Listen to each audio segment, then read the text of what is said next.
Welcome to The Checkout. We catch up with previous guests of Add to Cart where we ask them 5 quick questions to understand more about them and leave you with a little extra inspiration to get through your Friday.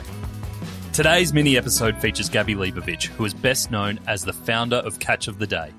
Gabby and his brother Hezi founded Catch of the Day, now known as Catch, back in 2006 before selling to Wesfarmers for a cool $230 million back in 2019. Gabby and Hezi also founded Eat Now, which was earlier acquired by Menulog. They also built Scoop On, Mumgo, and Grocery Run. Gabby Leibovich, we have 5 quick checkout questions for you. Number 1, and I'm looking forward to the answer of this based on everything you've seen at Catch. What is the weirdest thing that you've ever bought online? Wow, I generally don't buy weird things, but it's actually behind me, Nathan. And it's a double tape stereo by Sharp that can record. It's the original boombox from the 80s. I sourced it on eBay a few years ago. I paid as much as $1,000 for it. I could sell it for 10 times more. It's in mint condition, and I love it. Can you see it, Nathan? I can see it. I've got a photo, and I'll put it up on our social as well so everyone else can see it as well. Beautiful. Number 2. Who is your favorite retailer? And you're not allowed to say Catch. Okay, you're going to be really surprised by this answer. It's actually Chemist Warehouse.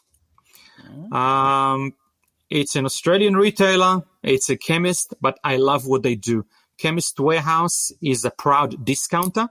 I am a proud discounter, and I cannot think in any other way. I love their marketing. I love the way they do lots of ads on television and never pay a single cent for it because they get all of our suppliers to pay for it. I love the way they organize their store. I love their catalog. I love their slogan that says, "Is this Australia's number 1 chemist or cheapest chemist?" I love the controversy. My DNA is exactly the same. So they've been a great inspiration and a great local Melbourne success story. No, absolutely. It's a great example and probably go under the radar a little bit too in the retail community, don't they? Number 3, which retail fad do you wish was history? Wow, Nathan, it's quite sad to say, but I find it really hard to understand what those tiny little shops on side streets all around our neighborhoods still do. Shopping centers like Chadstone still have a future. E-commerce is here to stay. But every time I go for walks around the neighborhood and I walked past those little tiny stores that sell nothing and get 1.5 customers a day, how do they still stay in business? Number 4, can you recommend a book or a podcast that our listeners should immediately get into? I've got a feeling I know what book you're going to recommend here. I don't think so. Okay. Okay. I'm Israeli.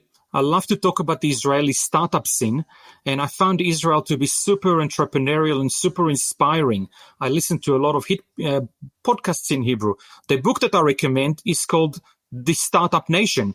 It's probably about 10 years old, and it explains to everyone why Israel, a country with 9 million people, has more startups on the NASDAQ, and why Israel last month, during September, Israeli companies managed to raise $1.2 billion.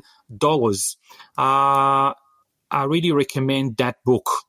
That's great. I don't think a lot of our listeners would have read that before, so it's a really great recommendation. No. And I will do the plug for you. If you haven't checked out Catch of the Decade, go check it out as well. That's Gabby's story around Catch story and everything else that went with it.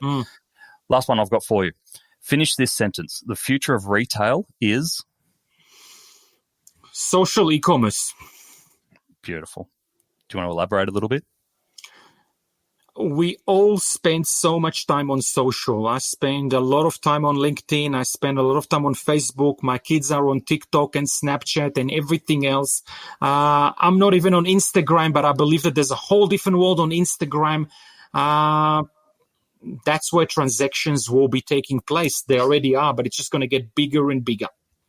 Beautiful. Agree. Gabby Leibovich, thank you very much for your time today. It's been such fun talking to you, and can't wait to read Catch of the Decade. Thank you, Nathan. See you soon. Add to Cart is hosted and distributed through Acast, the home of podcasting. It wasn't until I started this podcast that I realized how powerful podcasts are in creating real connections with listeners. I love when listeners contact me and speak to me like we're lifelong friends. And I know this carries over to our advertising partners. My relationship becomes their relationship. And because I value my listeners above all, I only partner with brands I'd recommend as a friend.